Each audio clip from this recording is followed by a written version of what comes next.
Baiklah teman-teman, mari kita berdoa. Berdoa mulai. Berdoa selesai. Ibu absensi. Misara Hadir. Ayu Andini Hadir. berarti semuanya hadir. Coba dirapikan dan dibersihkan meja dan tempat duduknya. Jika masih ada sampah, silahkan dibuang terlebih dahulu.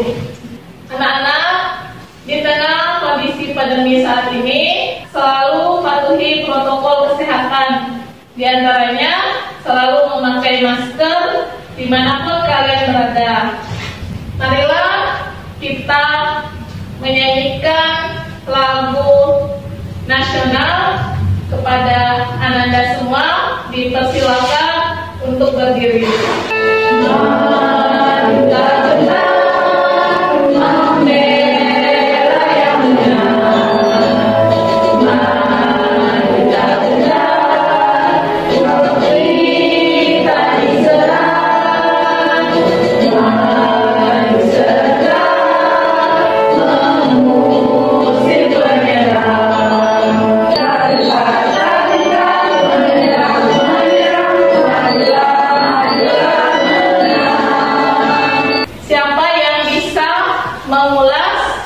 Materi pembelajaran pada pertemuan minggu yang lalu? Saya, Bu.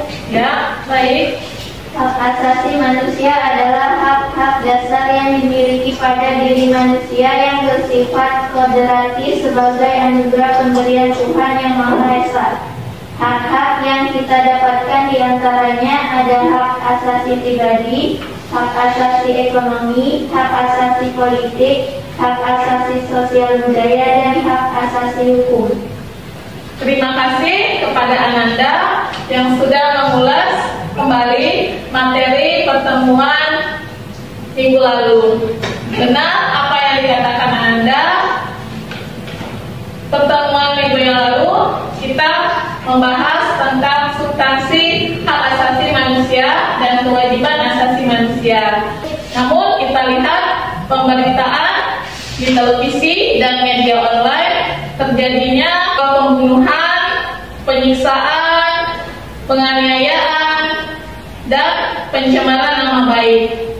Peristiwa tersebut merupakan pelanggaran hak asasi manusia. Hari ini Ibu minta kalian mengerjakan soal pretest.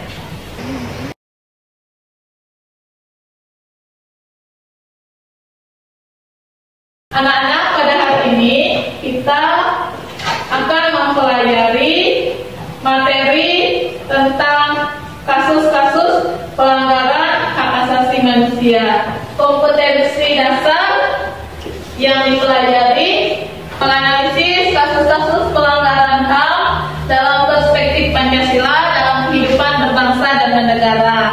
Indikatornya menganalisis pelanggaran hak asasi manusia, menganalisis kasus-kasus pelanggaran HAM.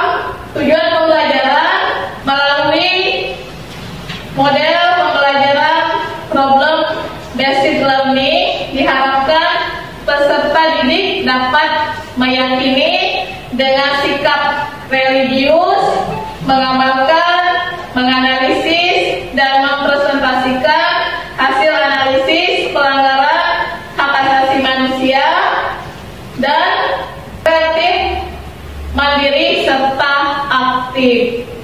Ada 3 aspek yang akan Ibu lakukan penilaian. Yang pertama, penilaian sikap. Yang kedua, penilaian pengetahuan. Yang ketiga, penilaian keterampilan. Coba amati gambar berikut ini. Apa yang Anda pikirkan dari gambar tersebut? Saya, Bu. Ya, Gambar nomor 1 ada 1 orang yang dikeroyok dan dipukul oleh 3 orang. Hal ini menyakiti orang lain, Bu.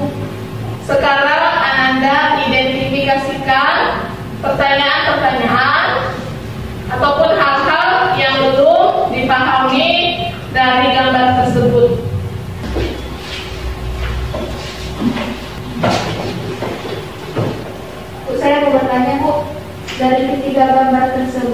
Adakah faktor-faktor penyebab pelanggaran HAM? Ada lagi? Saya, Bu. Baik. Apa saja bentuk-bentuk pelanggaran HAM? Saya, Bu. Baik. Bagaimana cara menyelesaikan dari kasus pelanggaran HAM yang terjadi? Untuk menjawab pertanyaan tersebut, kalian diskusikan dengan kelompoknya masing-masing. Ibu bacakan pembagian kelompok. Kelompok 1, Devin, Ayu Andini, Karina, silahkan membentuk kelompok masing-masing.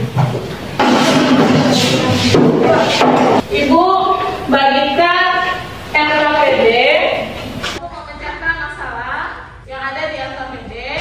Anda boleh menggunakan berbagai sumber, baik dari buku cetak, bahan ajar, ataupun media internet yang lainnya.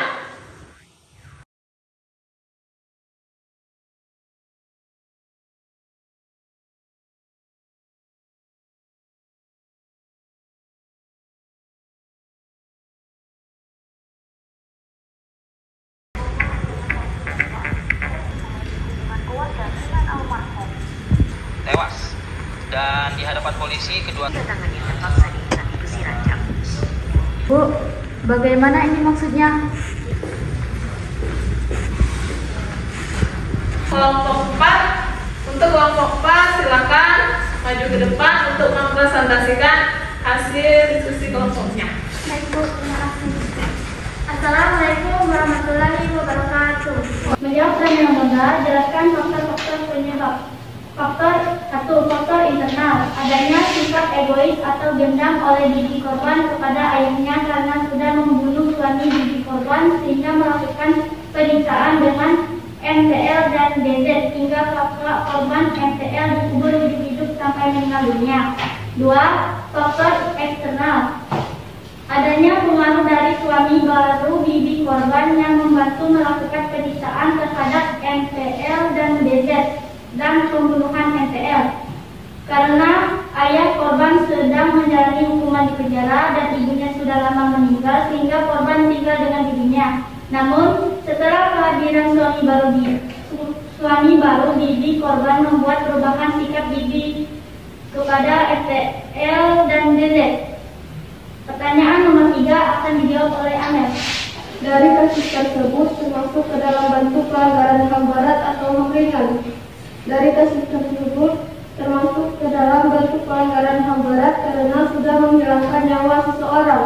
Hal ini ditunjukkan MTL mengalami penyiksaan, dikubur hidup-hidup hingga meninggal. Apakah ada yang ingin bertanya mengenai pembahasan dari kelompok kami? Saya. Mengapa pembunuhan termasuk ke dalam bentuk pelanggaran HAM berat? Pembunuhan termasuk ke dalam pelanggaran HAM berat karena sudah menghilangkan nyawa seseorang. Terima kasih. Dari Apos untuk kelompok 4. Masih ada yang bertanya tentang pembunuhan merupakan bentuk pelanggaran apa? Tidak dijawab. Kelompok 4 termasuk pelanggaran HAM berat. Jawabannya benar. Ada yang bisa menyimpulkan pembelajaran pada hari ini.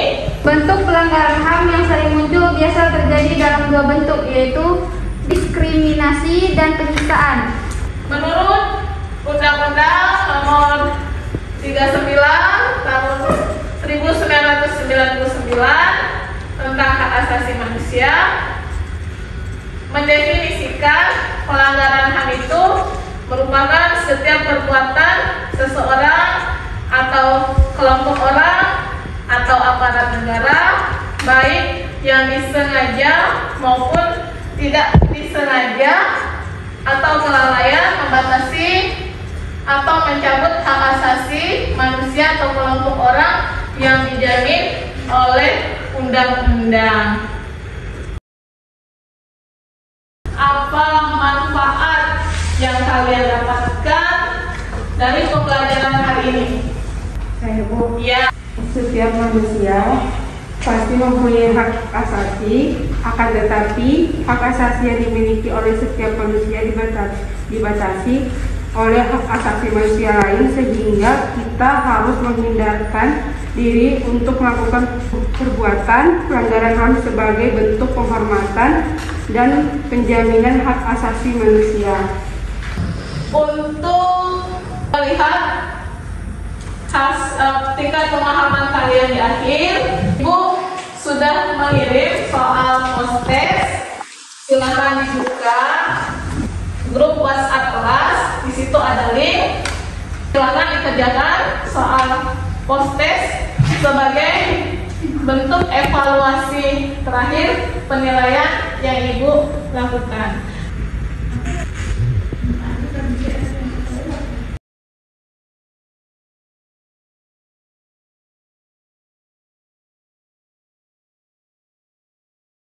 Bagaimana hasilnya? Alhamdulillah. Berarti ada perubahan dari pengerjaan soal pretest tadi yang awalnya kurang memuaskan, dan di soal post-test ini mendapatkan hasil yang memuaskan.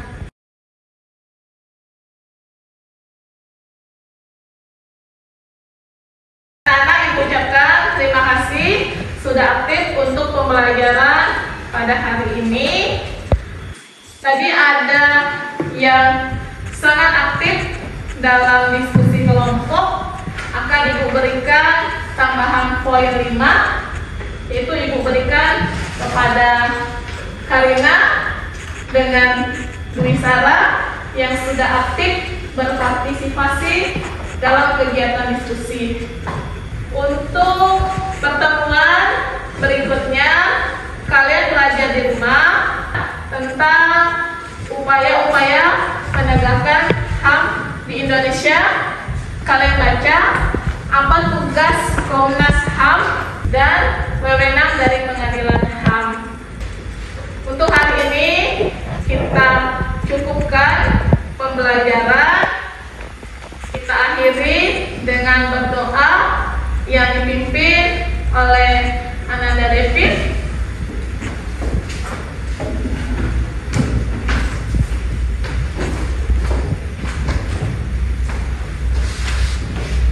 Baiklah teman-teman, untuk mengakhiri pembelajaran pada hari ini, mari kita berdoa. Berdoa, mulai.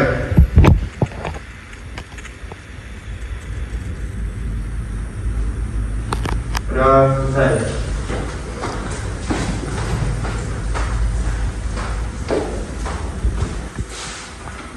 Terima kasih kepada Ananda David yang sudah menutup pembelajaran dengan berdoa. Dan Ibu akhiri pembelajaran pada hari ini. Tetap semangat belajar dan selalu patuhi protokol kesehatan dimanapun kalian berada. Ibu akhiri. Assalamualaikum warahmatullahi wabarakatuh dan selamat pagi.